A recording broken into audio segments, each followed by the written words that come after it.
Urat punggung tersepit ni sebenarnya senang je nak lega. Tapi bukan urut minyak panas, bukan cucuk ubat tahan sakit. Ramai yang sanggup biar saraf makin tersepit sampai jalan pun dah sengit sebelah.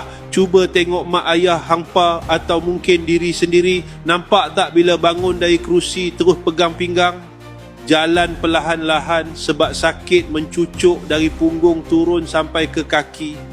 Nak tunduk pakai selipar pun rasa macam elektrik menyucuk dalam urat. Itu sebenarnya tanda urat saraf kat bahagian punggung dah mula tersepit dan meradang. Mula-mula rasa lenguh biasa je.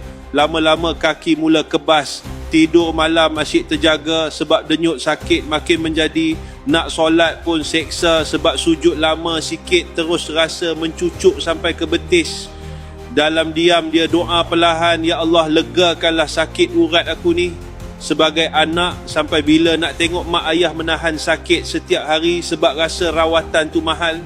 Ingat, bila saraf dah lama tersepit, badan bukan saja sakit, emosi pun mula penat. Orang yang dulu aktif berjalan sana sini, sekarang nak bangun dari sofa pun ambil masa. Kapsul seketika bertindak membantu legakan keradangan dan bantu sistem saraf hampa dari dalam.